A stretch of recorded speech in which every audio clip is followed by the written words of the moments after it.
Te damos la bienvenida a Audiosofía, donde ilustras su oído. Si deseas descargar el texto, encontrarás el enlace en la descripción.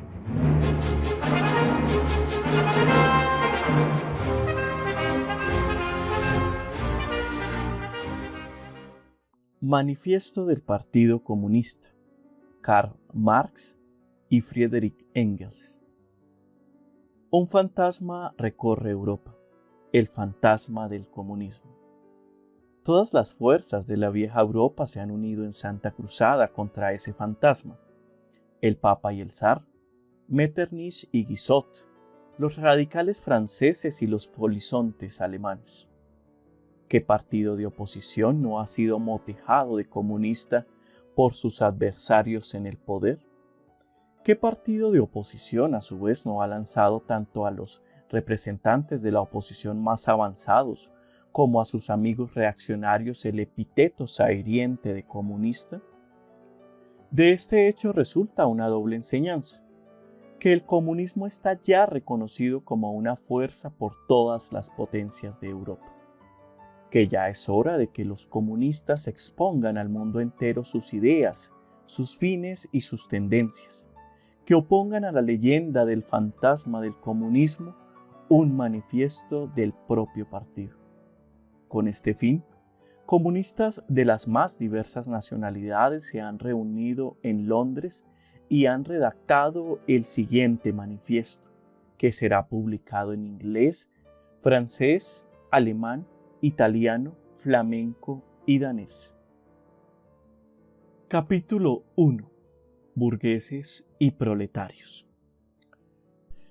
La historia de todas las sociedades hasta nuestros días es la historia de las luchas de clases. Hombres libres y esclavos, patricios y plebeyos, señores y siervos, maestros y oficiales. En una palabra, opresores y oprimidos se enfrentaron siempre. Mantuvieron una lucha constante, velada unas veces y otras franca y abierta. Lucha que terminó siempre con la transformación revolucionaria de toda la sociedad o el hundimiento de las clases en pugna. En las anteriores épocas históricas encontramos casi por todas partes una completa diferenciación de la sociedad en diversos estamentos, una múltiple escala gradual de condiciones sociales. En la antigua Roma hallamos patricios, plebeyos y esclavos. En la Edad Media, señores feudales, vasallos, maestros, oficiales y siervos. Y además, en casi todas estas clases todavía encontramos gradaciones especiales. La moderna sociedad burguesa, que ha salido de entre las ruinas de la sociedad feudal, no ha abolido las contradicciones de clase, únicamente ha sustituido las viejas clases, las viejas condiciones de opresión, las viejas formas de lucha por otras nuevas. Nuestra época, la época de la burguesía, se distingue sin embargo por haber simplificado las contradicciones de clase. Toda la sociedad va dividiéndose cada vez más en dos grandes campos enemigos, en dos grandes clases que se enfrentan directamente: la burguesía y el proletariado. De los siervos de la Edad Media surgieron los vecinos libres de las primeras ciudades. De este estamento urbano salieron los primeros elementos de la burguesía. El descubrimiento de América y la circunnavegación de África ofrecieron a la burguesía en ascenso un nuevo campo de actividad. Los mercados de la India y de China, la colonización de América, el intercambio con las colonias, la multiplicación de los medios de cambio y de las mercancías en general imprimieron al comercio, a la navegación y a la industria un impulso hasta entonces desconocido y aceleraron con ello el desarrollo del elemento revolucionario de la sociedad feudal en descomposición. La antigua organización feudal o gremial de la industria ya no podía satisfacer la demanda que crecía con la apertura de nuevos mercados. Vino a ocupar su puesto la manufactura. El estamento medio industrial suplantó a los maestros de los gremios. La división del trabajo entre las diferentes corporaciones desapareció ante la división del trabajo en el seno del mismo taller. Pero los mercados crecían sin cesar, la demanda iba siempre en aumento. Ya no bastaba tampoco la manufactura. El vapor y la maquinaria revolucionaron entonces la producción industrial. La gran industria moderna sustituyó a la manufactura. En lugar del estamento medio industrial vinieron a ocuparlo los industriales millonarios, jefes de verdaderos ejércitos industriales, los burgueses modernos. La gran industria ha creado el mercado mundial, ya preparado por el descubrimiento de América. El mercado mundial aceleró prodigiosamente el desarrollo del comercio, de la navegación y de los medios de transporte por tierra. Este desarrollo influyó a su vez en el auge de la industria y a medida que se iban extendiendo la industria, el comercio, la navegación y los ferrocarriles, se desarrollaba la burguesía multiplicando sus capitales y relegando a segundo término a todas las clases legadas por la Edad Media. La burguesía moderna, como vemos, es ya de por sí fruto de un largo proceso de desarrollo, de una serie de revoluciones en el modo de producción y de cambio. Cada etapa de la evolución recorrida por la burguesía ha ido acompañada del correspondiente progreso político. Estamento bajo la dominación de los señores feudales, la burguesía forma en la comuna una asociación armada y autónoma, en unos sitios como república urbana independiente, en otros como tercer estado tributario de la monarquía. Después, durante el periodo de la manufactura, es el contrapeso de la nobleza en las monarquías estamentales absolutas y, en general, piedra angular de las grandes monarquías, hasta que, después del establecimiento de la industria y del mercado universal, la burguesía conquistó finalmente la hegemonía exclusiva del poder político en el Estado representativo moderno. El gobierno del Estado moderno no es más que una junta que administra los negocios comunes de toda la clase burguesa. La burguesía ha desempeñado en la historia un papel altamente revolucionario. Dondequiera que ha conquistado el poder, la burguesía ha destruido las relaciones feudales, patriarcales, idílicas, ha desgarrado sin piedad las abigarradas ligaduras feudales que ataban al hombre a sus superiores naturales, para no dejar subsistir otro vínculo entre los hombres que el frío interés, el cruel pago al contado, ha ahogado el sagrado éxtasis del fervor religioso, el entusiasmo caballeresco y el sentimentalismo del pequeño burgués en las aguas heladas del cálculo egoísta. Ha hecho de la dignidad personal un simple valor de cambio, ha sustituido las numerosas libertades escrituradas y adquiridas por la única y desalmada libertad del comercio. En una palabra, en lugar de la explotación velada por ilusiones religiosas y políticas, ha establecido una explotación abierta, descarada, directa y brutal. La burguesía ha despojado de su aureola a todas las profesiones que hasta entonces se tenían por venerables y dignas de piadoso respeto. Al médico, al jurista, al sacerdote, al poeta, al hombre de ciencia, los ha convertido en sus servidores asalariados. La burguesía ha desgarrado el velo de emocionante sentimentalismo que encubría las relaciones familiares y las ha reducido a simples relaciones de dinero. La burguesía ha revelado que la brutal manifestación de fuerza en la Edad Media, tan admirada por la reacción, tenía su complemento natural en la más relajada holgazanería. Ha sido ella la primera en demostrar lo que puede realizar la actividad humana. Ha creado maravillas muy distintas a las pirámides de Egipto, a los acueductos romanos y a las catedrales góticas, y ha realizado campañas muy distintas a las migraciones de los pueblos y a las cruzadas. La burguesía no puede existir sino a condición de revolucionar incesantemente los instrumentos de producción y por consiguiente las relaciones de producción y con ello todas las relaciones sociales. La conservación del antiguo modo de producción era, por el contrario, la primera condición de existencia de todas las clases industriales precedentes. Una revolución continua en la producción, una incesante conmoción de todas las condiciones sociales, una inquietud y un movimiento constantes distinguen la época burguesa de todas las anteriores. Todas las relaciones estancadas y enmohecidas, con su cortejo de creencias y de ideas veneradas durante siglos, quedan rotas. Las nuevas se hacen viejas antes de llegar a osificarse. Todo lo estamental y estancado se esfuma, todo lo sagrado es profanado, y los hombres al fin se ven forzados a considerar serenamente sus condiciones de existencia y sus relaciones recíprocas. Espoleada por la necesidad de dar cada vez mayor salida a sus productos, la burguesía recorre el mundo entero.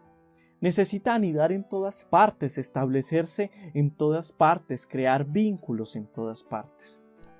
Mediante la explotación del mercado mundial, la burguesía ha dado un carácter cosmopolita a la producción y al consumo de todos los países. Con gran sentimiento de los reaccionarios, ha quitado a la industria su base nacional.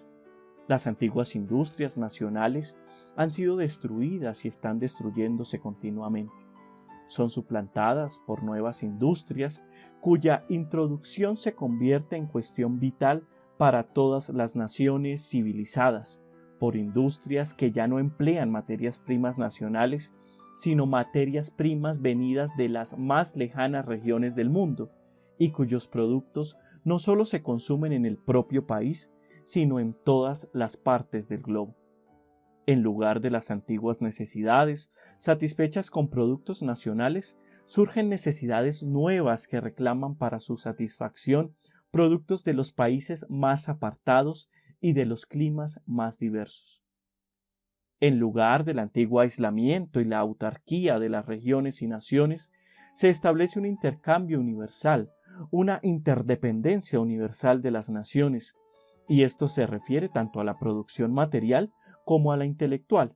La producción intelectual de una nación se convierte en patrimonio común de todas. La estrechez y el exclusivismo nacionales resultan día a día más imposibles. De las numerosas literaturas nacionales y locales se forma una literatura universal. Merced al rápido perfeccionamiento de los instrumentos de producción y al constante progreso de los medios de comunicación, la burguesía arrastra a la corriente de la civilización a todas las naciones, hasta a las más bárbaras. Los bajos precios de sus mercancías constituyen la artillería más pesada que derrumba todas las murallas de China y hace capitular a los bárbaros más fanáticamente hostiles a los extranjeros. Obliga a todas las naciones, si no quieren sucumbir, a adoptar el modo burgués de producción.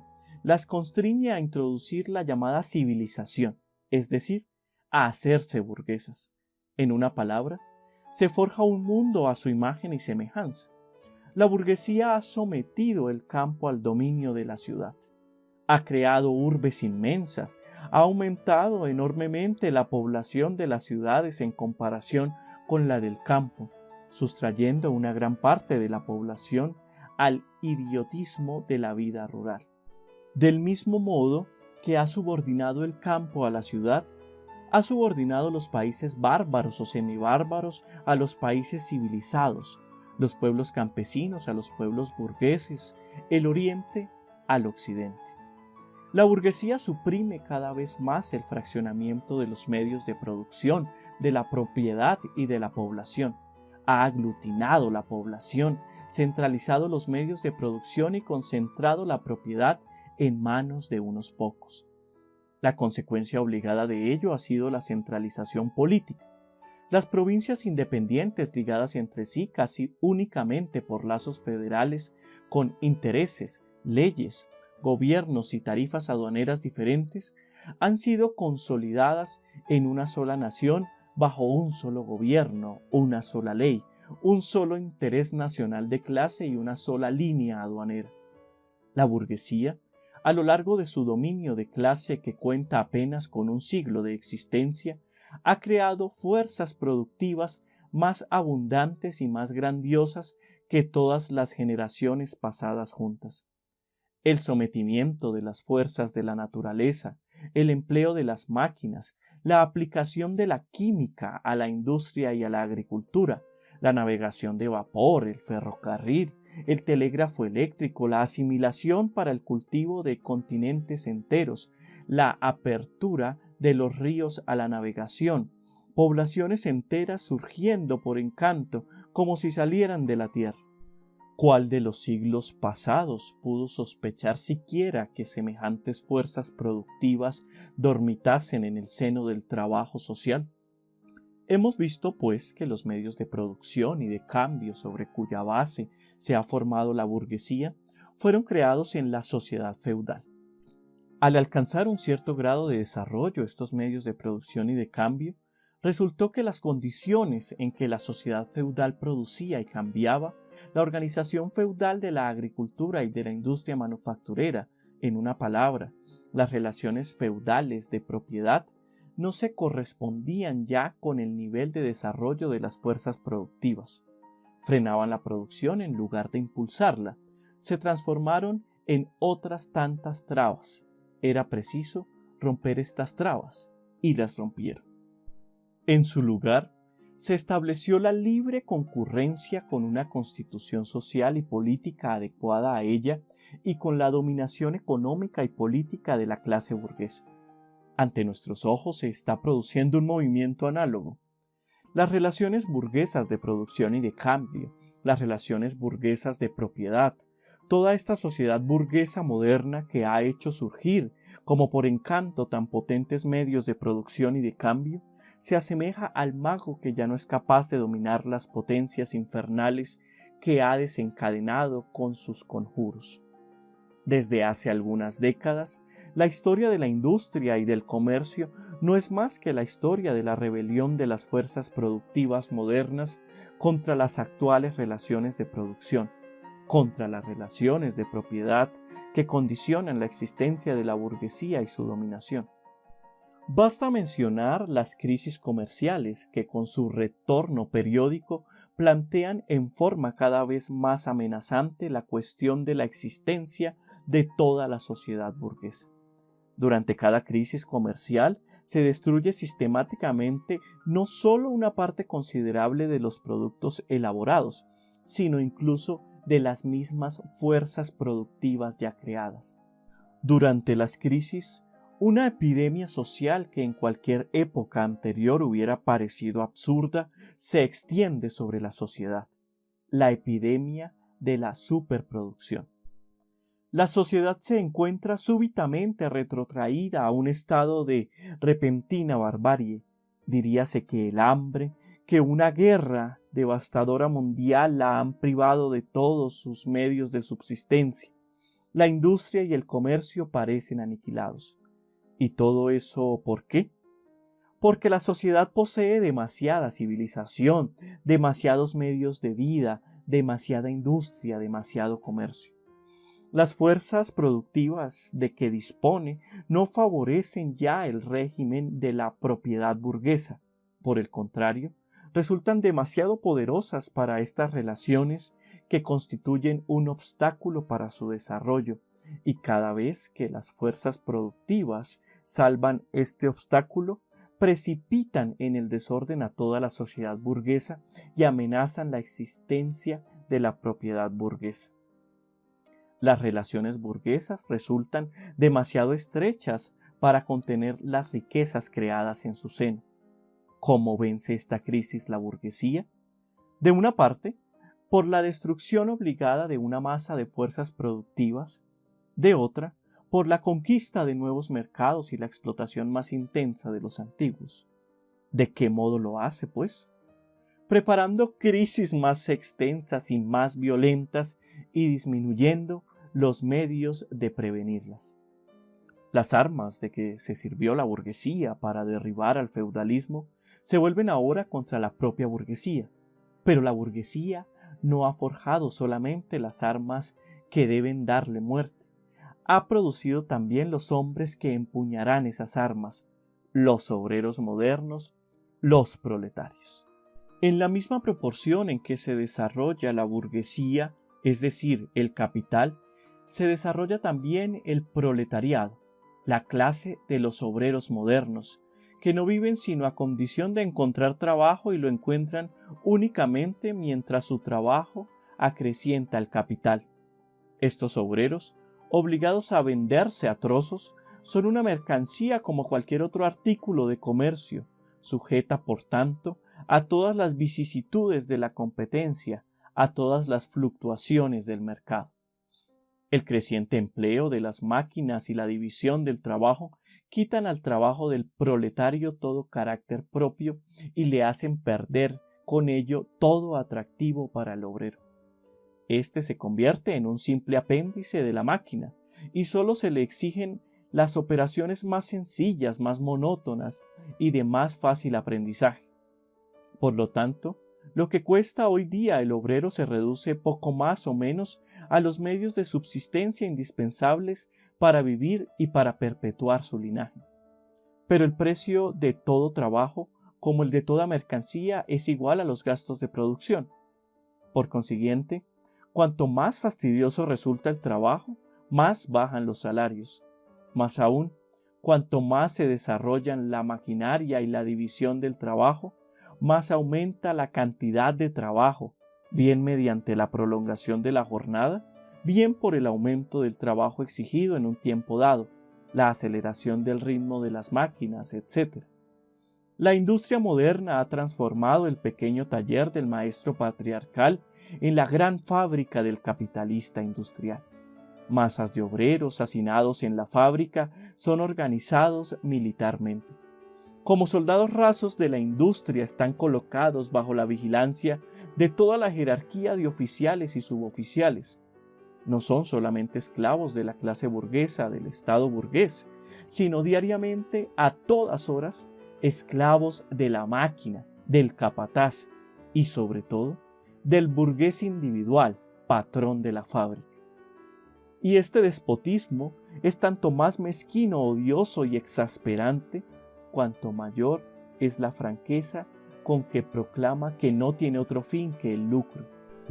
Cuanta menos habilidad y fuerza requiere el trabajo manual, es decir, cuanto mayor es el desarrollo de la industria moderna, mayor es la producción en que el trabajo de los hombres es suplantado por el de las mujeres y los niños.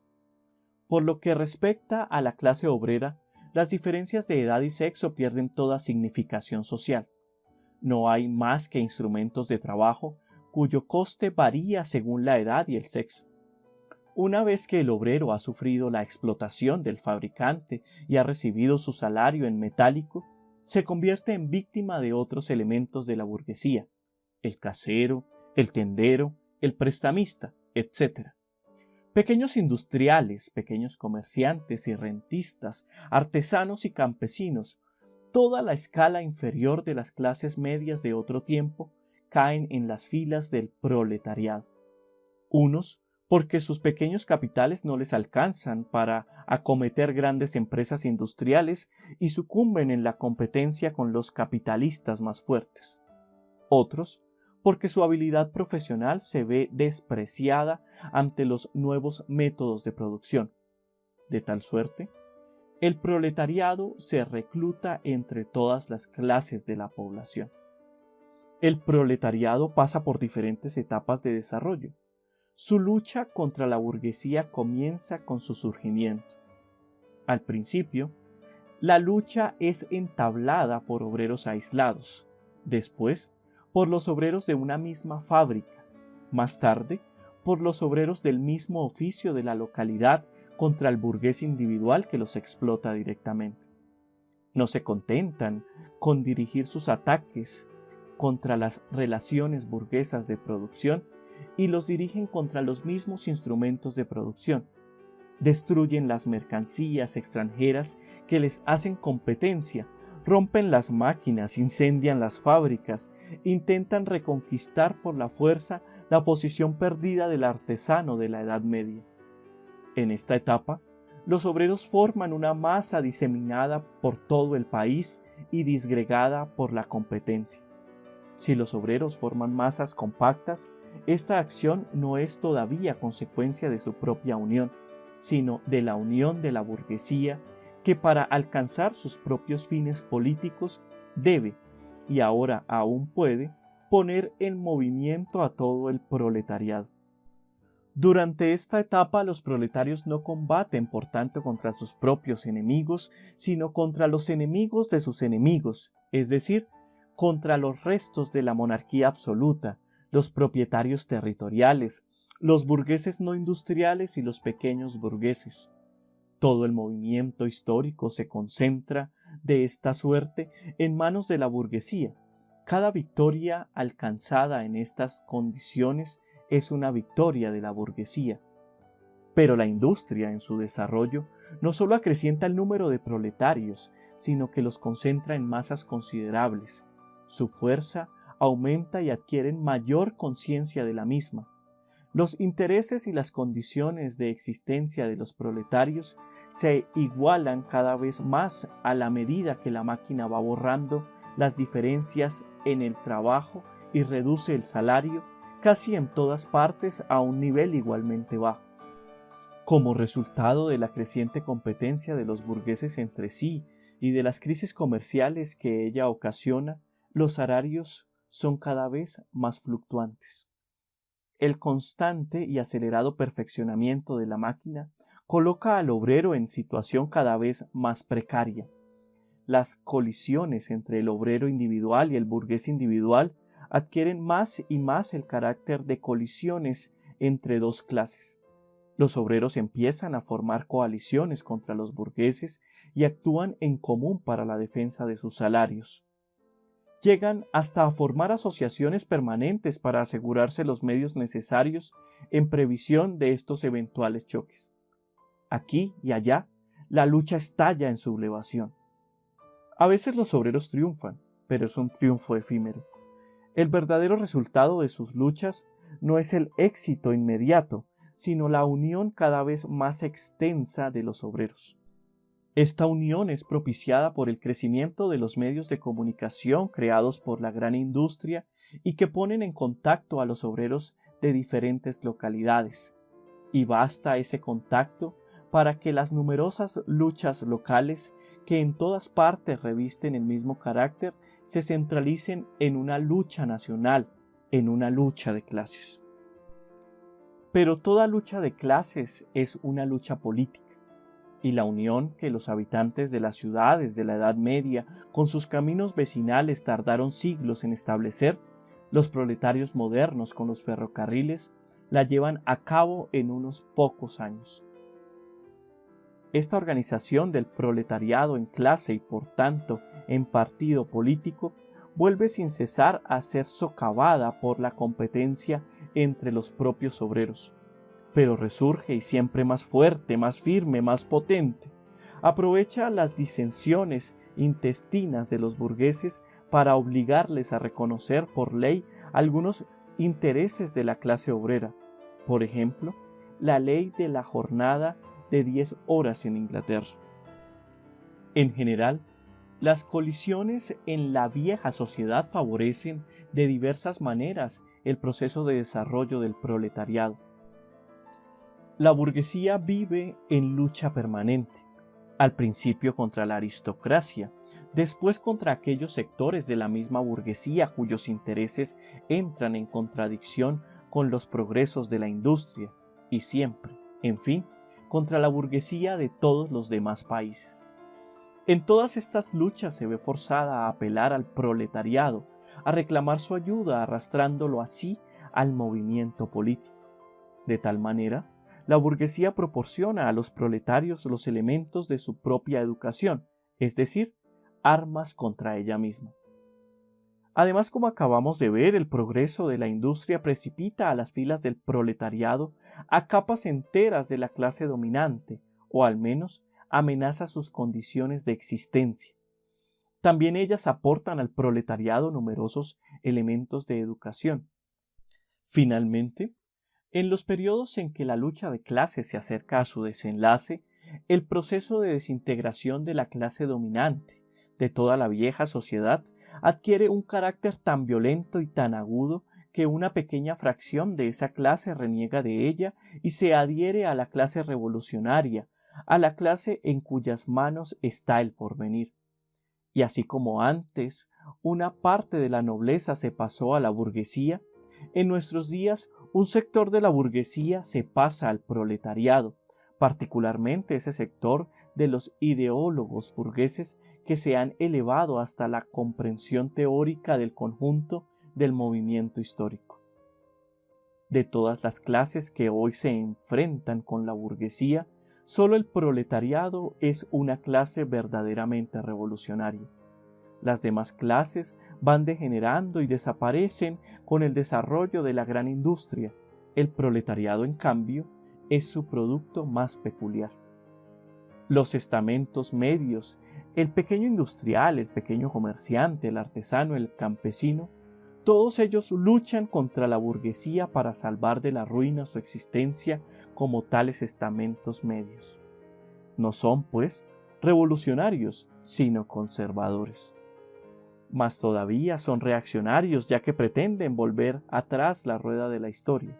Son revolucionarios únicamente por cuanto tienen ante sí la perspectiva de su tránsito inminente al proletariado, defendiendo así no sus intereses presentes, sino sus intereses futuros, por cuanto abandonan sus propios puntos de vista para adoptar los del proletariado. El lumpenproletariado, ese producto pasivo de la putrefacción de las capas más bajas de la vieja sociedad, puede a veces ser arrastrado al movimiento de una revolución proletaria. Sin embargo, en virtud de todas sus condiciones de vida, está más bien dispuesto a venderse a la reacción para servir a sus maniobras. Las condiciones de existencia de la vieja sociedad están ya abolidas en las condiciones de existencia del proletariado. El proletariado no tiene propiedad, sus relaciones con la mujer y con los hijos no tienen nada en común con las relaciones familiares burguesas. El trabajo industrial moderno, el moderno yugo del capital, que es el mismo en Inglaterra que en Francia, en Norteamérica que en Alemania, despoja al proletariado de todo carácter nacional. Las leyes, la moral, la religión son para él meros prejuicios burgueses detrás de los cuales se ocultan otros tantos intereses de la burguesía. Todas las clases que en el pasado lograron hacerse dominantes trataron de consolidar la situación adquirida, sometiendo a toda la sociedad a las condiciones de su modo de apropiación. Los proletarios no pueden conquistar las fuerzas productivas sociales sino aboliendo el modo de apropiación en vigor y, por tanto, todo modo de apropiación existente hasta nuestros días. Los proletarios no tienen nada que salvaguardar, tienen que destruir todo lo que hasta ahora ha venido garantizando y asegurando la propiedad privada existente. Todos los movimientos han sido hasta ahora realizados por minorías o en provecho de minorías. El movimiento proletario es un movimiento propio de la inmensa mayoría, en provecho de la inmensa mayoría. El proletariado, capa inferior de la sociedad actual, no puede levantarse, no puede incorporarse sin hacer saltar toda la superestructura formada por las capas de la sociedad oficial. Por su forma, aunque no por su contenido, la lucha del proletariado contra la burguesía es primeramente una lucha nacional. Es natural que el proletariado de cada país deba acabar en primer lugar con su propia burguesía. Al esbozar las fases más generales del desarrollo del proletariado, hemos seguido el curso de la guerra civil más o menos oculta que se desarrolla en el seno de la sociedad existente. Hasta el momento, en el que se transforma en una revolución abierta y el proletariado, derrocando por la violencia a la burguesía, implanta su dominación.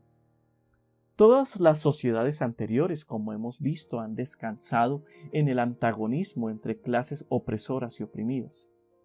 Pero para poder oprimir a una clase es preciso asegurarle unas condiciones que le permitan, por lo menos, arrastrar su existencia de esclavitud.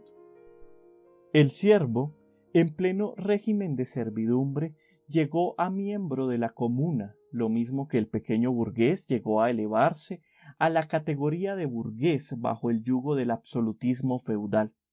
El obrero moderno, por el contrario, lejos de elevarse con el progreso de la industria, desciende siempre más y más por debajo de las condiciones de vida de su propia clase.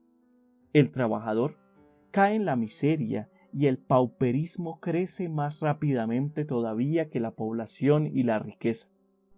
Es, pues, evidente que la burguesía ya no es capaz de seguir desempeñando el papel de clase dominante de la sociedad ni de imponer a ésta, como ley reguladora, las condiciones de existencia de su clase. No es capaz de dominar porque no es capaz de asegurar a su esclavo la existencia ni siquiera dentro del marco de la esclavitud, porque se ve obligada a dejarlo decaer hasta el punto de tener que mantenerlo, en lugar de ser mantenida por él. La sociedad ya no puede seguir viviendo bajo su dominación, lo que equivale a decir que la existencia de la burguesía es, en lo sucesivo, incompatible con la de la sociedad. La condición esencial de la existencia y de la dominación de la clase burguesa es la acumulación de la riqueza en manos de particulares, la formación y el acrecentamiento del capital. La condición de existencia del capital es el trabajo asalariado. El trabajo asalariado descansa exclusivamente sobre la competencia de los obreros entre sí, el progreso de la industria, del que la burguesía, incapaz de oponérsele es agente involuntario, sustituye el aislamiento de los obreros, resultante de la competencia por su unión revolucionaria mediante la asociación. Así, el desarrollo de la gran industria socava bajo los pies de la burguesía las bases sobre las que ésta produce y se apropia lo producido. La burguesía produce ante todo sus propios sepultureros. Su hundimiento y la victoria del proletariado son igualmente inevitables. Capítulo 2. Proletarios y comunistas. ¿Qué relación guardan los comunistas con los proletarios en general? Los comunistas no forman un partido aparte opuesto a los partidos obreros. No tienen intereses propios que se distingan de los intereses generales del proletariado. No proclaman principios especiales a los que quisieran amoldar el movimiento proletario. Los comunistas solo se distinguen de los demás partidos proletarios en que, por una parte, en las diferentes luchas nacionales de los proletarios destacan y hacen valer los intereses comunes a todo el proletariado independiente de la nacionalidad, y por otra parte, en que las diferentes fases de desarrollo por que pasa la lucha entre el proletariado y la burguesía representan siempre los intereses del movimiento en su conjunto. A la hora de la acción, los comunistas son pues el sector más resuelto de los partidos obreros de todos los países, el sector que siempre impulsa adelante a los demás. En el aspecto teórico, tienen sobre el resto del proletariado la ventaja de su clara visión de las condiciones, la marcha y los resultados generales del movimiento proletario. El objetivo inmediato de los comunistas es el mismo que el de todos los demás partidos proletarios: constitución de los proletarios en clase, derrocamiento de la dominación burguesa, conquista del poder político por el proletariado. Las tesis teóricas de los comunistas no se basan en modo alguno en ideas y principios inventados o descubiertos por tal o cual reformador del mundo. No son sino la expresión de conjunto de las condiciones reales de una lucha de clases existente, de un movimiento histórico que se está desarrollando ante nuestros ojos. La abolición de las relaciones de propiedad existentes desde antes no es una característica propia del comunismo. Todas las relaciones de propiedad han sufrido constantes cambios históricos, continuas transformaciones históricas. La Revolución Francesa, por ejemplo, abolió la propiedad feudal en provecho de la propiedad burguesa. El rasgo distintivo del comunismo no es la abolición de la propiedad en general, sino la abolición de la propiedad burguesa. Pero la propiedad privada burguesa moderna es la última y más acabada expresión del modo de producción y de apropiación de lo producido basado en los antagonismos de clase, en la explotación de los unos por los otros. En este sentido, los comunistas pueden resumir su teoría en esta fórmula única: abolición de la propiedad privada. Se nos ha reprochado a los comunistas el querer abolir la propiedad personalmente adquirida, fruto del trabajo propio, esa propiedad que forma la base de toda libertad, actividad e independencia individual. La propiedad adquirida fruto del trabajo, del esfuerzo personal. ¿Os referís acaso a la propiedad del pequeño burgués, del pequeño labrador? ¿Esa forma de propiedad que ha precedido a la propiedad burguesa? No tenemos que abolirla. El progreso de la industria la ha abolido y está aboliéndola a diario. O tal vez os referís a la propiedad privada burguesa moderna. ¿Es que el trabajo asalariado, el trabajo del proletario, crea propiedad para el proletario? De ninguna manera. Lo que crea es capital, es decir, la propiedad que explota al trabajo asalariado y que no puede acrecentarse sino a condición de producir nuevo trabajo asalariado para volver a explotarlo. En su forma actual, la propiedad se mueve en el antagonismo entre el capital y el trabajo asalariado. Examinemos los dos términos de este antagonismo. Ser capitalista significa ocupar no solo una posición puramente personal en la producción, sino también una posición social.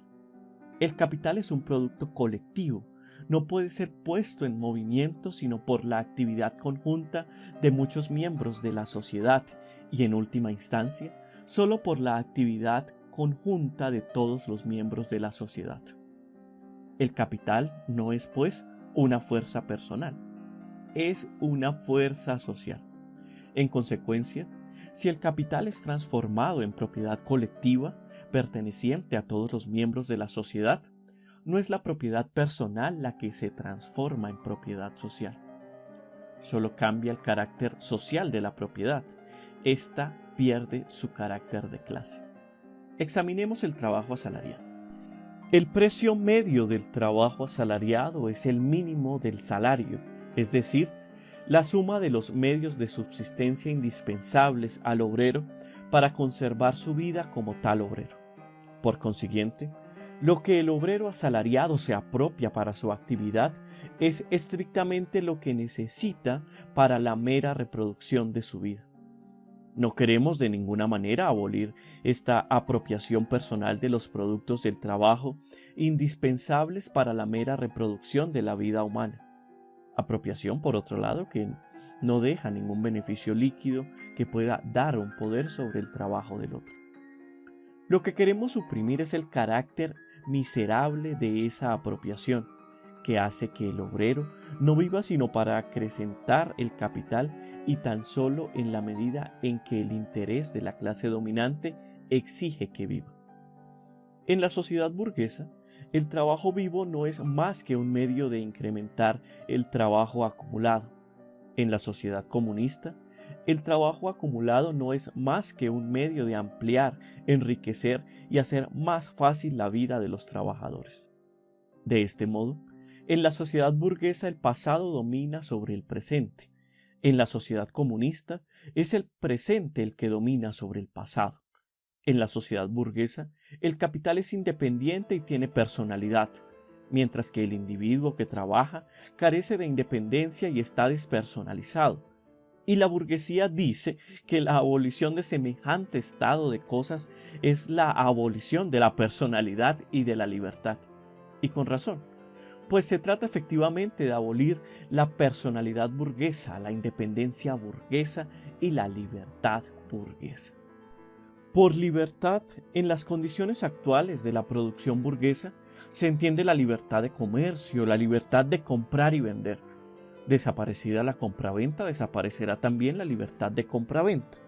Las declamaciones sobre la libertad de compraventa, lo mismo que las demás bravatas liberales de nuestra burguesía, solo tienen sentido aplicadas a la compraventa encadenada y al burgués sojuzgado de la Edad Media, pero no ante la abolición comunista de la compraventa, de las relaciones de producción burguesas y de la propia burguesía. Os horrorizáis de que queramos abolir la propiedad privada. Pero en vuestra sociedad actual la propiedad privada está abolida para las 9/10 partes de sus miembros, precisamente porque no existe para esas 9/10 partes. Nos reprocháis, pues, el querer abolir una forma de propiedad que no puede existir sino a condición de que la inmensa mayoría de la sociedad sea privada de propiedad. En una palabra, nos acusáis de querer abolir vuestra propiedad.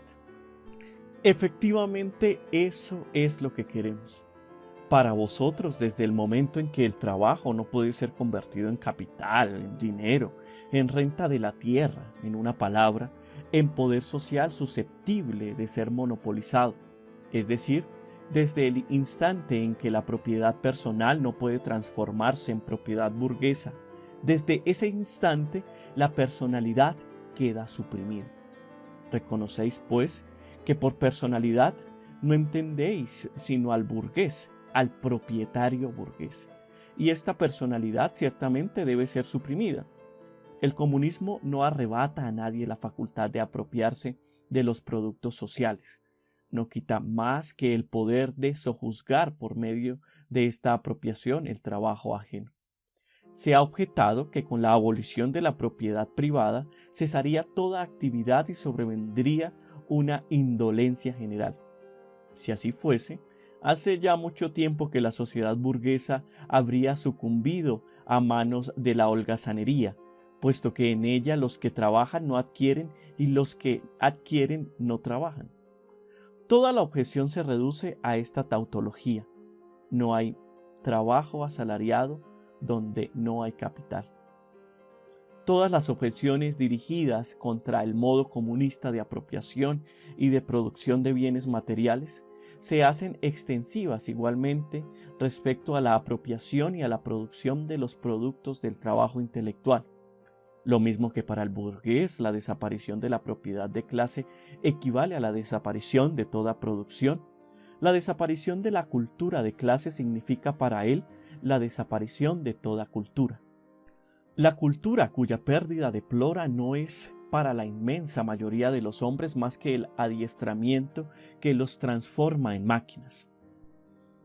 Pero no discutáis con nosotros mientras apliquéis a la abolición de la propiedad burguesa el criterio de vuestras nociones burguesas de libertad, cultura, derecho, etc.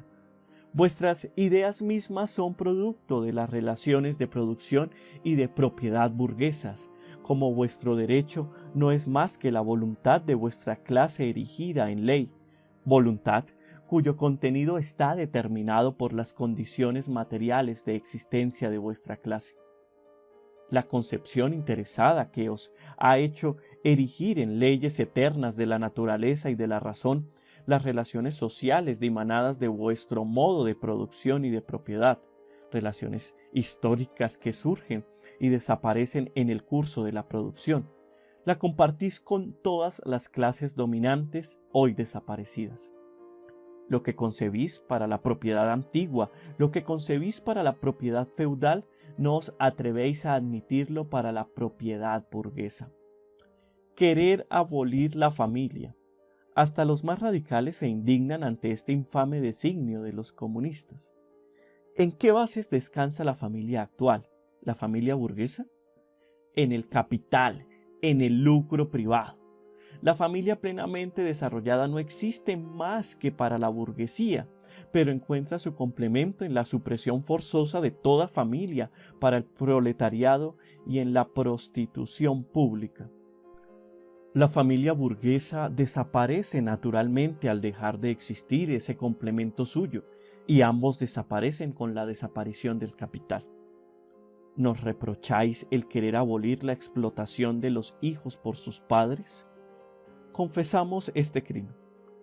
Pero decís que destruimos los vínculos más íntimos sustituyendo la educación doméstica por la educación social. ¿Y vuestra educación no está también determinada por la sociedad, por las condiciones sociales en que educáis a vuestros hijos, por la intervención directa o indirecta de la sociedad a través de la escuela, etc.? Los comunistas no han inventado esta intromisión de la sociedad en la educación. No hacen más que cambiar su carácter y arrancar la educación a la influencia de la clase dominante.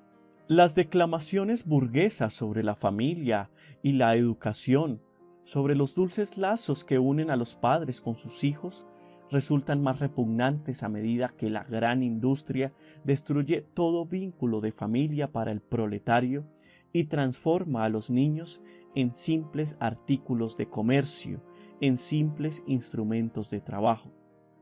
Pero es que vosotros, los comunistas, queréis establecer la comunidad de las mujeres, nos grita a coro toda la burguesía.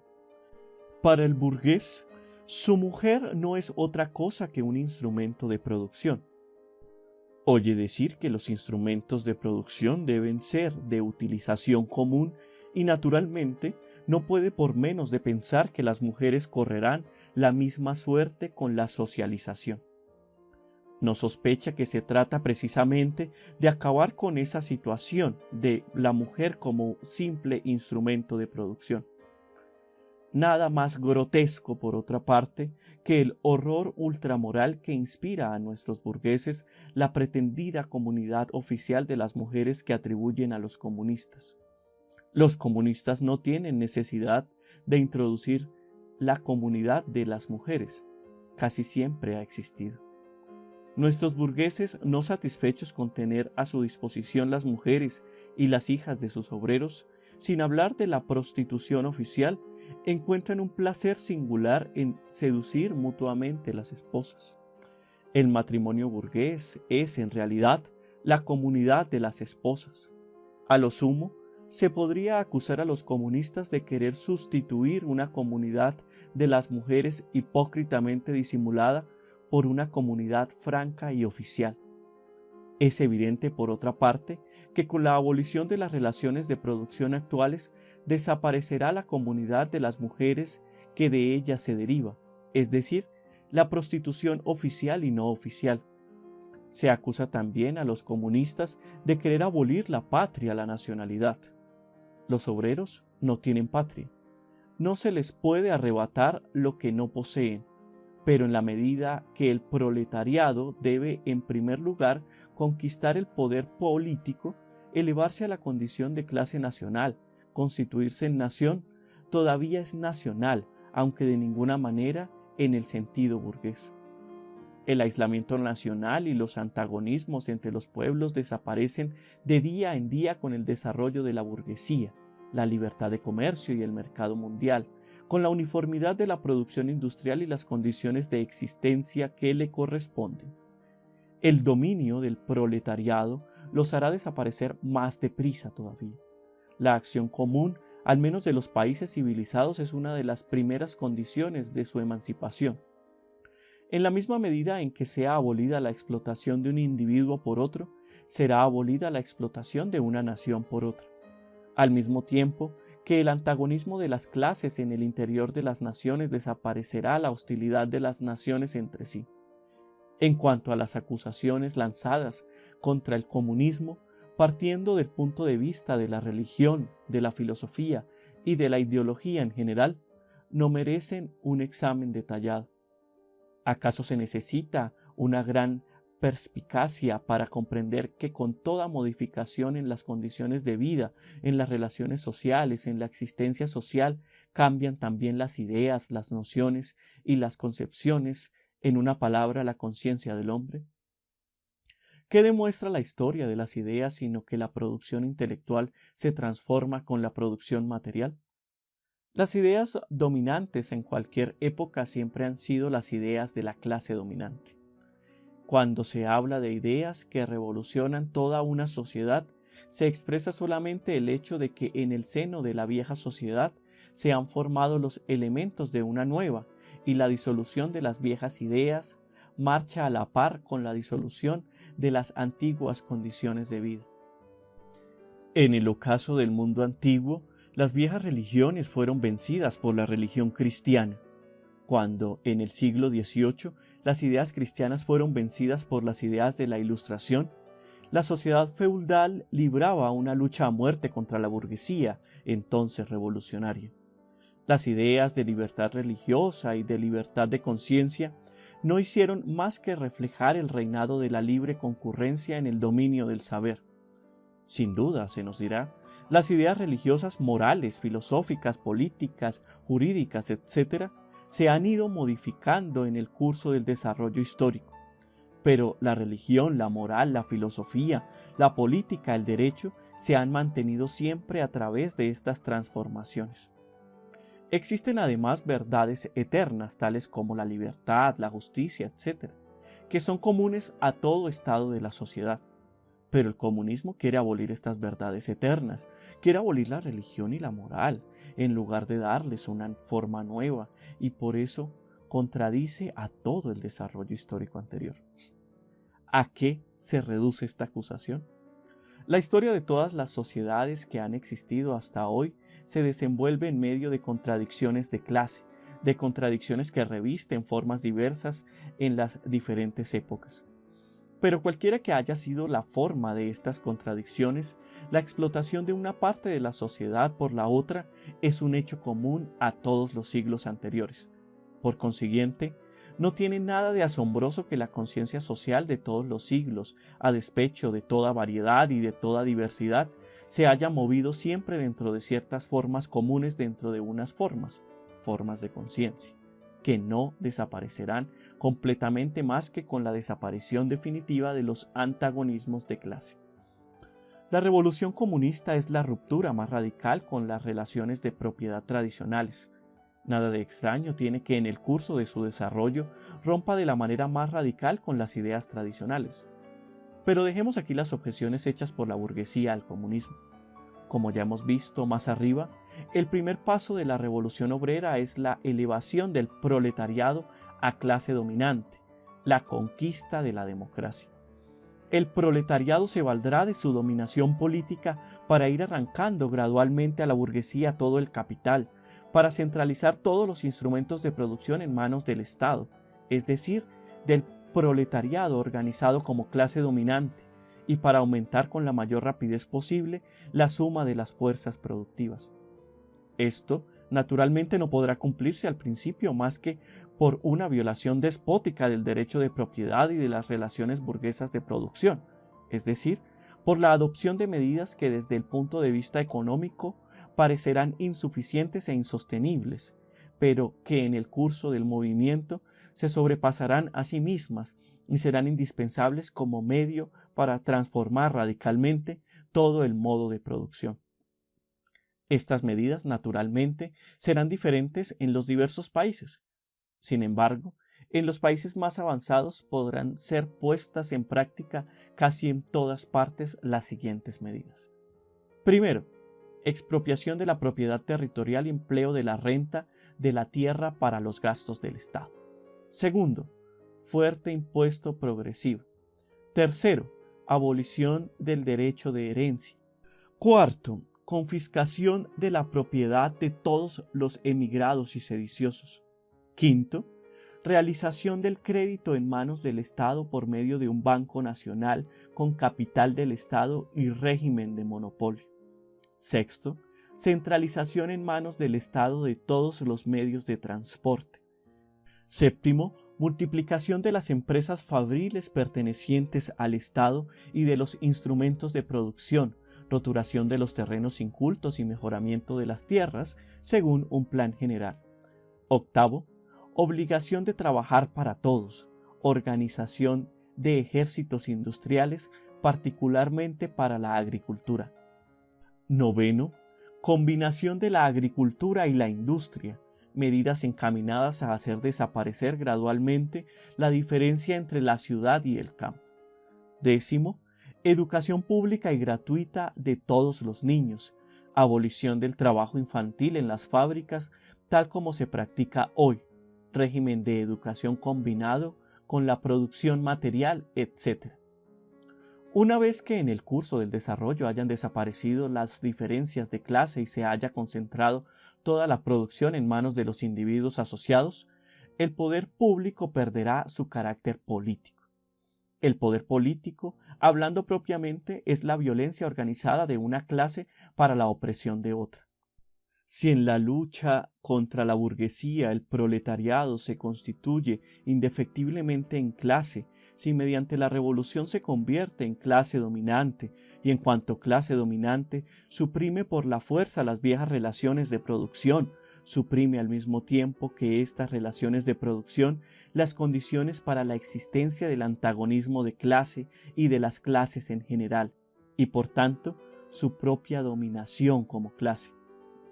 En sustitución de la antigua sociedad burguesa con sus clases y sus antagonismos de clase, surgirá una asociación en que el libre desarrollo de cada uno será la condición del libre desarrollo de todos. Capítulo 3.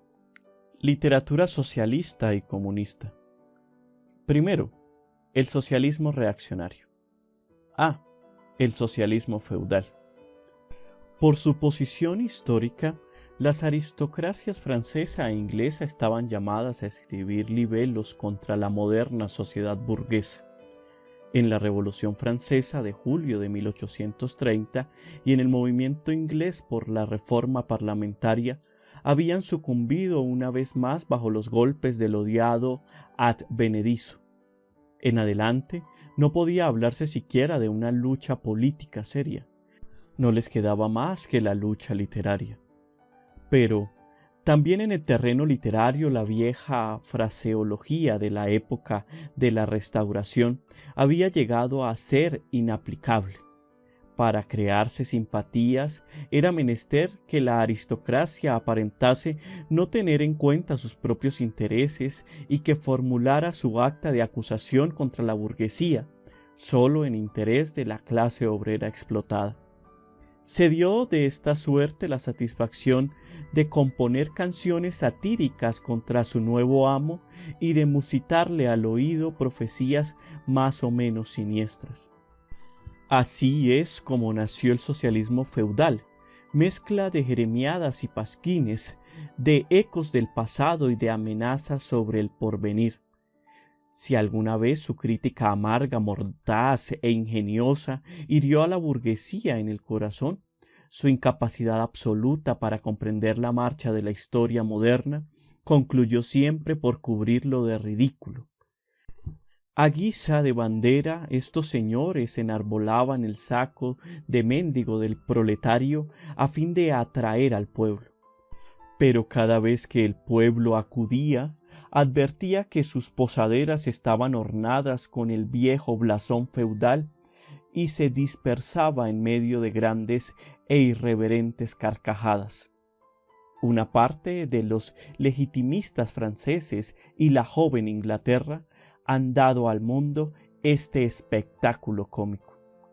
Cuando los campeones del feudalismo aseveran que su modo de explotación era distinto del de la burguesía, olvidan una cosa, y es que ellos explotaban en condiciones y circunstancias por completo diferentes y hoy anticuadas. Cuando advierten que bajo su dominación no existía el proletariado moderno, olvidan que la burguesía moderna es precisamente un retoño necesario del régimen social suyo. Disfrazan tampoco, por otra parte, el carácter reaccionario de su crítica, que la principal acusación que presentan contra la burguesía es precisamente haber creado bajo su régimen una clase que hará saltar por los aires todo el antiguo orden social. Lo que imputan a la burguesía no es tanto el haber hecho surgir un proletariado en general, sino el haber hecho surgir un proletariado revolucionario.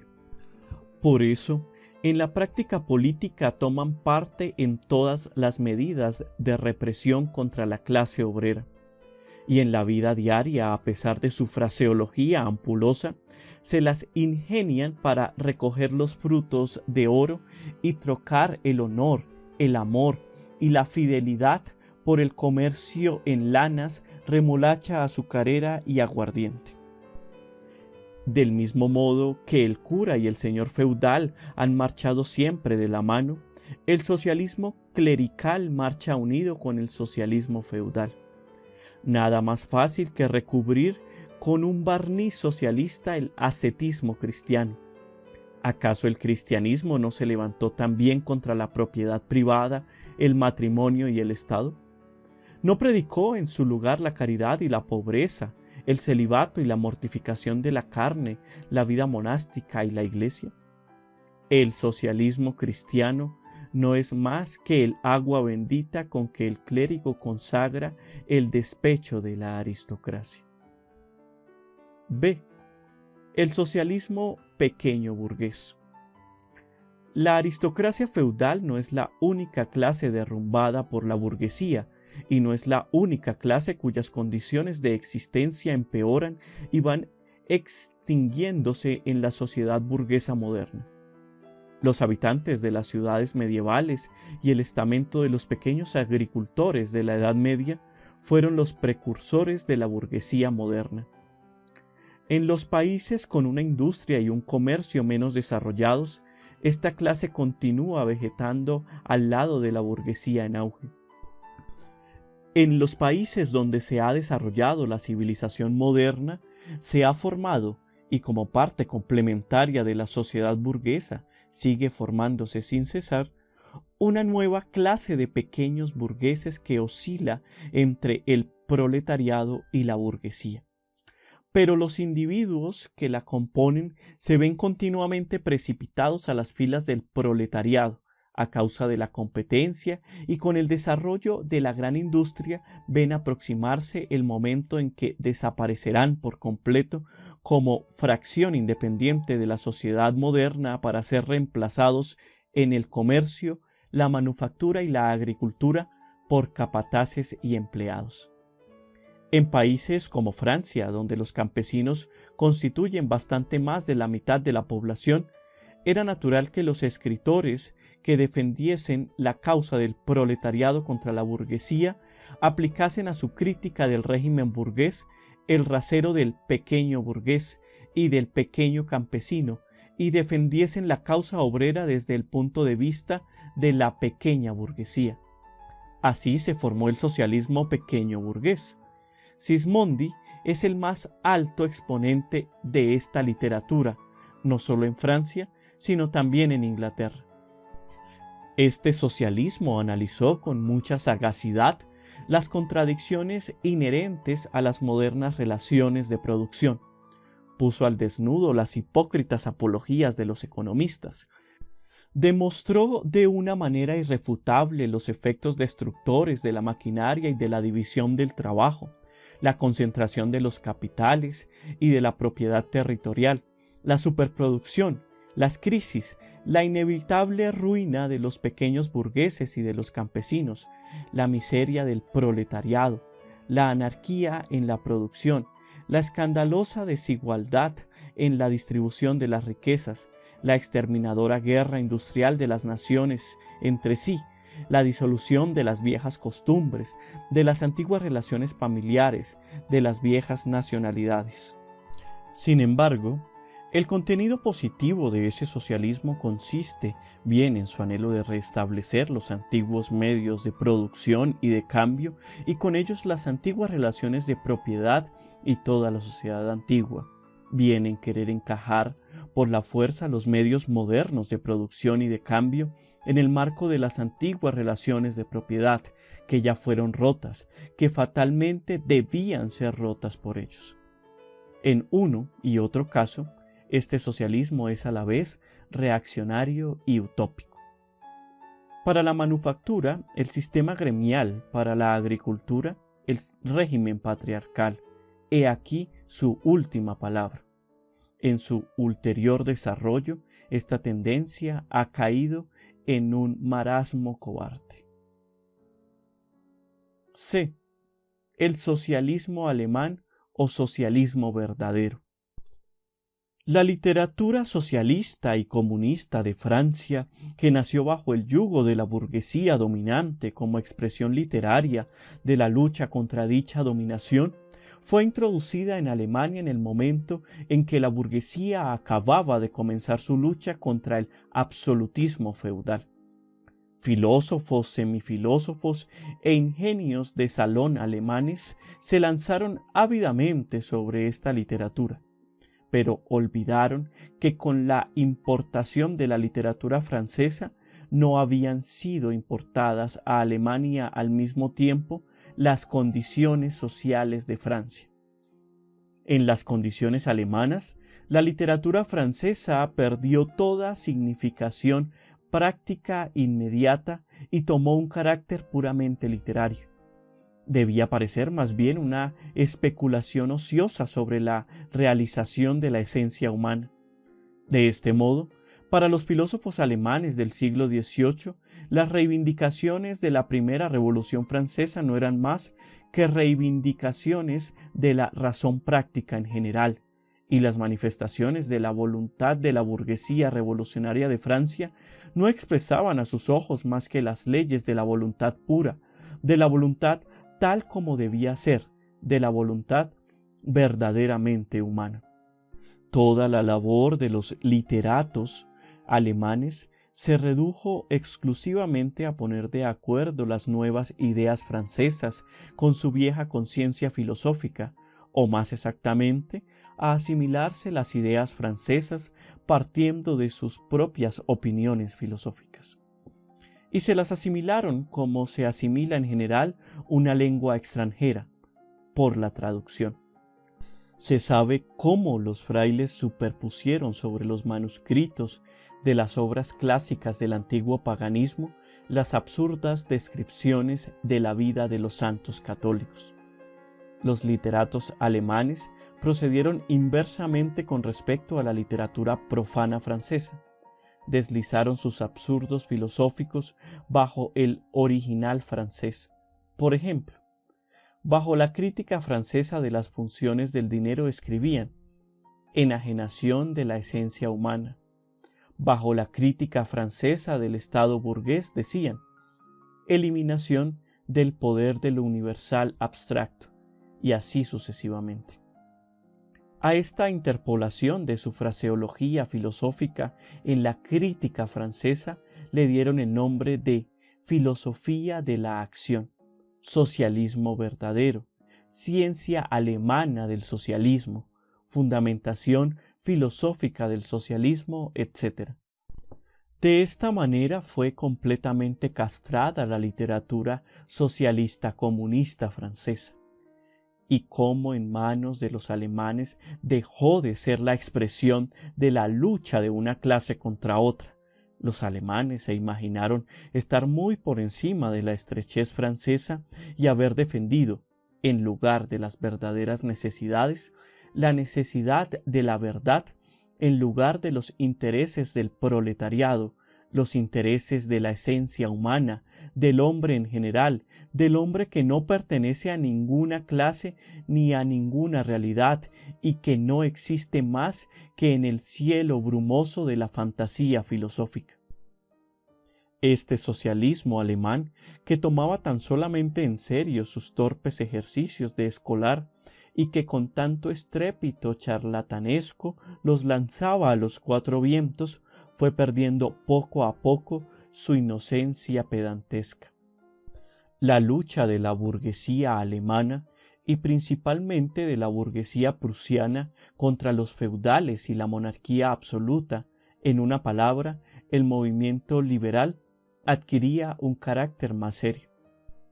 De esta suerte, se le ofreció al verdadero socialismo la ocasión tan deseada de contraponer al movimiento político las reivindicaciones socialistas, de fulminar los anatemas tradicionales contra el liberalismo, contra el Estado representativo, contra la concurrencia burguesa, contra la libertad burguesa de prensa, contra el derecho burgués, contra la libertad y la igualdad burguesas, y de predicar a las masas populares que ellas no tenían nada que ganar y que más bien perderían todo en este movimiento burgués.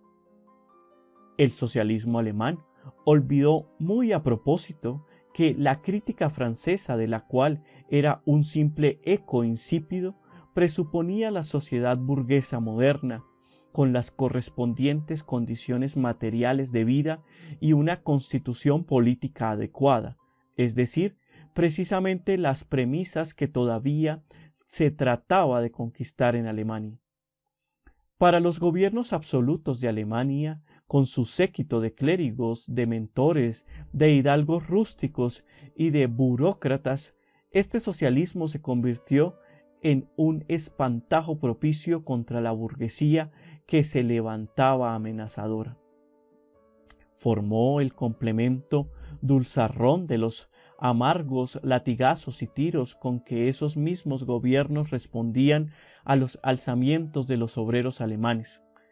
Si el verdadero socialismo se convirtió de este modo en un arma en manos de los gobiernos contra la burguesía alemana, representaba además directamente un interés reaccionario, el interés del pequeño burgués alemán. La pequeña burguesía legada por el siglo XVI y desde entonces renacida sin cesar bajo diversas formas, constituye para Alemania la verdadera base social del orden establecido. Mantenerla es conservar en Alemania el orden establecido. La supremacía industrial y política de la burguesía le amenaza con una muerte cierta, de una parte, por la concentración de los capitales y de otra, por el desarrollo de un proletariado revolucionario. A la pequeña burguesía le pareció que el verdadero socialismo podía matar los dos pájaros de un tiro, y éste se propagó como una epidemia.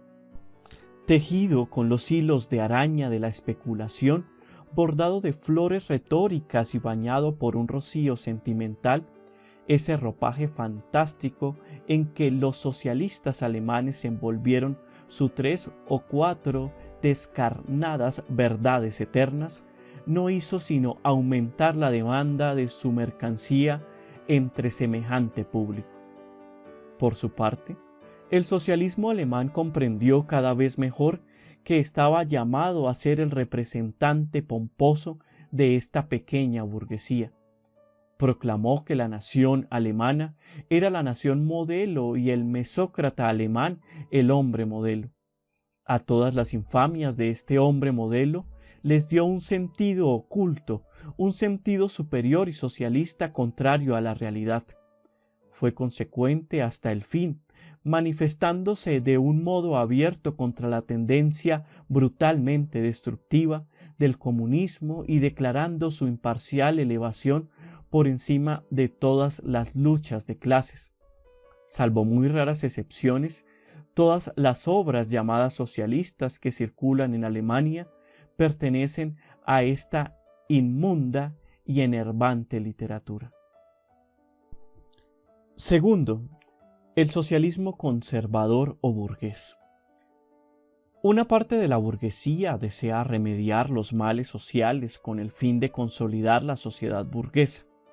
A esta categoría pertenecen los economistas, los filántropos, los humanitarios, los que pretenden mejorar la suerte de las clases trabajadoras, los organizadores de la beneficencia, los protectores de animales, los fundadores de las sociedades de templanza, los reformadores domésticos de toda laya. Y hasta se ha llegado a elaborar este socialismo burgués en sistemas completos. Citemos como ejemplo la filosofía de la miseria de Proudhon. Los burgueses socialistas quieren perpetuar las condiciones de vida de la sociedad moderna sin las luchas y los peligros que surgen fatalmente de ellas. Quieren la sociedad actual sin los elementos que la revolucionan y descomponen. Quieren la burguesía sin el proletariado. La burguesía, como es natural, se representa el mundo en que ella domina como el mejor de los mundos. El socialismo burgués hace de esta representación consoladora un sistema más o menos completo. Cuando invita al proletariado a llevar a la práctica su sistema y a entrar en la nueva Jerusalén, no hace otra cosa en el fondo que inducirle a continuar en la sociedad actual, pero despojándose de la concepción odiosa que se ha formado de ella. Otra forma de este socialismo, menos sistemática pero más práctica, intenta apartar a los obreros de todo movimiento revolucionario, demostrándoles que no es tal o cual cambio político el que podrá beneficiarles, sino solamente una transformación de las condiciones materiales de vida de las relaciones económicas. Pero por transformación de las condiciones materiales de vida, este socialismo no entiende en modo alguno la abolición de las relaciones de producción burguesas, lo que no es posible más que por vía revolucionaria, sino únicamente reformas administrativas realizadas sobre la base de las mismas relaciones de producción burguesas y que por tanto no afectan a las relaciones entre el capital y el trabajo asalariado, sirviéndose únicamente, en el mejor de los casos, para reducirle a la burguesía los gastos que requiere su dominio y para simplificarle la administración de su Estado. El socialismo burgués no alcanza su expresión adecuada sino cuando se convierte en simple figura retórica. Libre cambio en interés de la clase obrera, aranceles protectores en intereses de la clase obrera, prisiones celulares en intereses de la clase obrera. De ahí la última palabra del socialismo burgués, la única que ha dicho seriamente. El socialismo burgués se resume precisamente en esta afirmación. Los burgueses son burgueses en interés de la clase obrera. Tercero, el socialismo y el comunismo crítico-utópicos. No se trata aquí de la literatura que en todas las grandes revoluciones modernas ha formulado las reivindicaciones del proletariado, los escritos de Babev, etc. Las primeras tentativas directas del proletariado para hacer prevalecer sus propios intereses de clase, realizadas en tiempos de efervescencia general, en el periodo del derrumbamiento de la sociedad feudal, fracasaron necesariamente tanto por el débil desarrollo del mismo proletariado como por la ausencia de las condiciones materiales de su emancipación, condiciones que surgen sólo como producto de la época burguesa.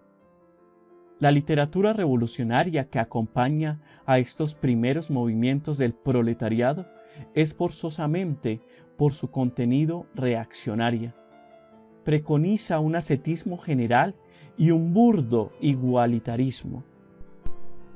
Los sistemas socialistas y comunistas propiamente dichos, los sistemas de Saint-Simon, de Fourier, de Owen, etc., hacen su aparición en el periodo inicial y rudimentario de la lucha entre el proletariado y la burguesía, periodo descrito anteriormente.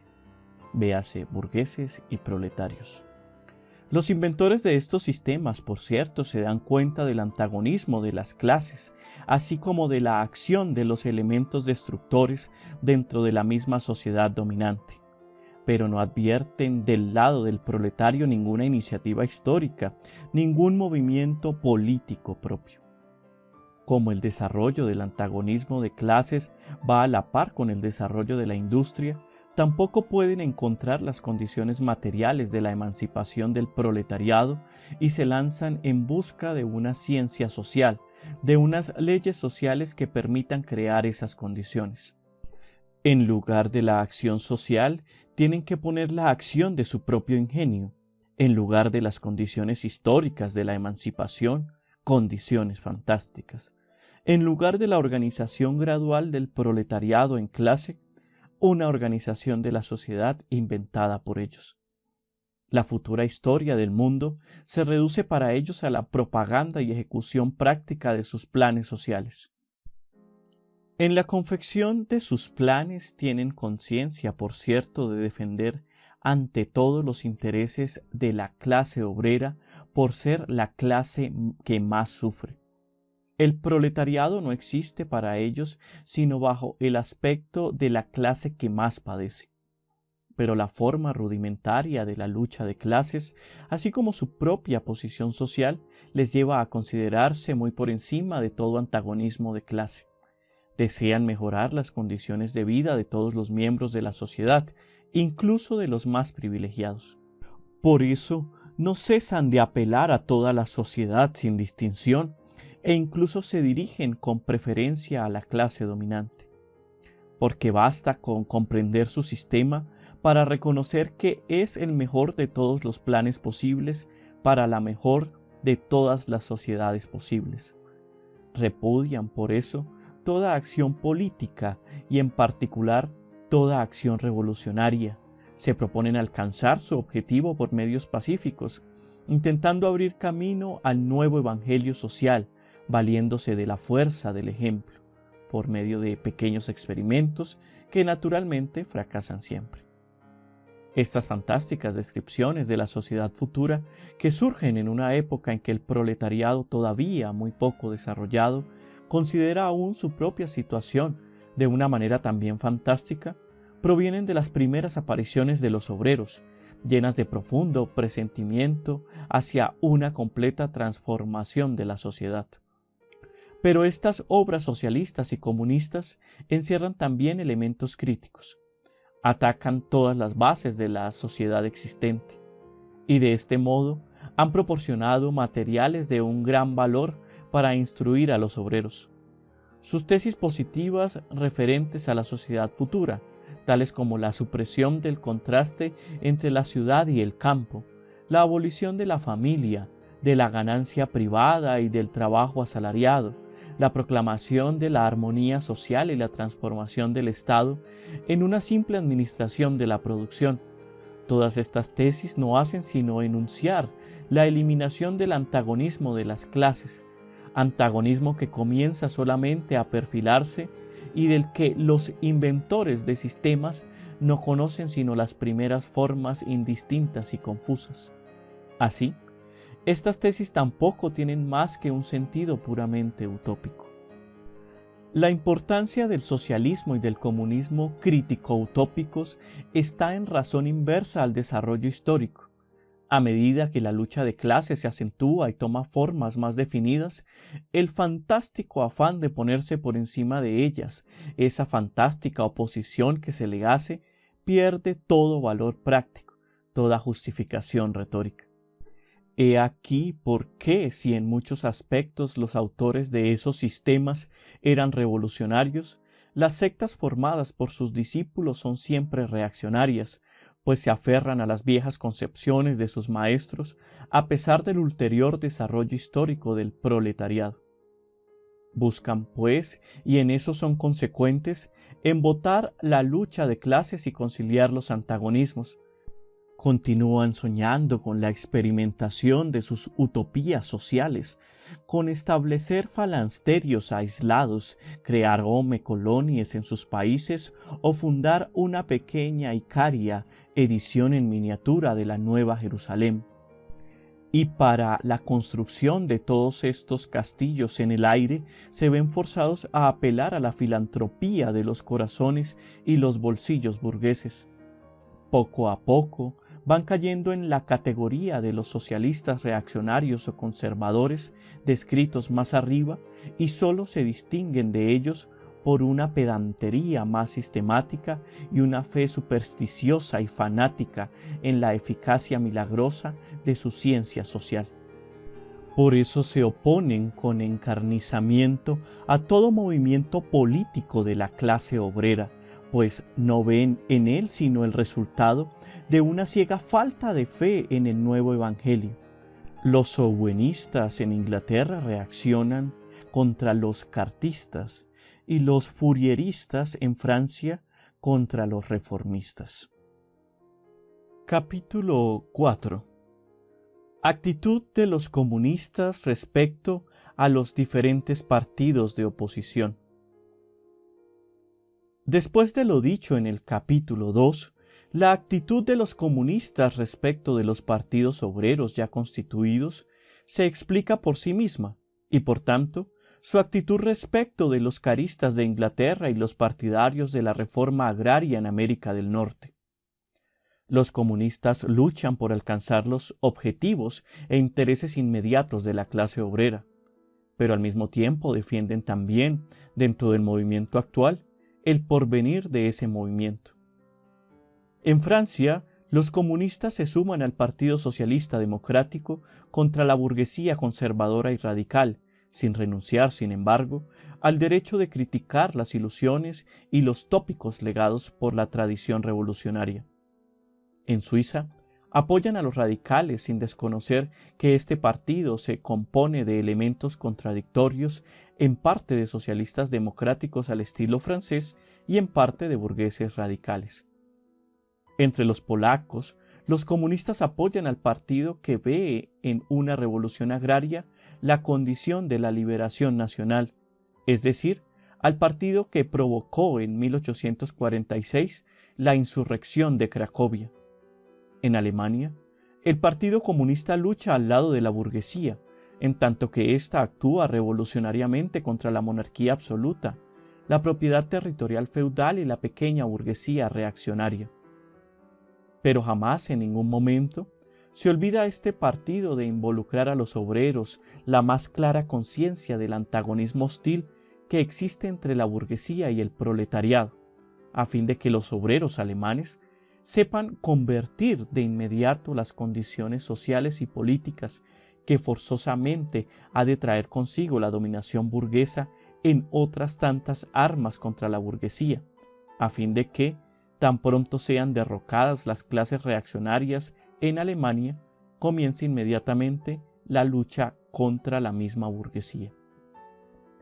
Los comunistas fijan su principal atención en Alemania, porque Alemania se halla en vísperas de una revolución burguesa y porque llevará a cabo esta revolución bajo las condiciones más progresivas de la civilización europea en general y con un proletariado mucho más desarrollado que el de Inglaterra en el siglo XVII y el de Francia en el XVIII, y por lo tanto la revolución burguesa alemana no podrá ser sino el preludio inmediato de una revolución proletaria.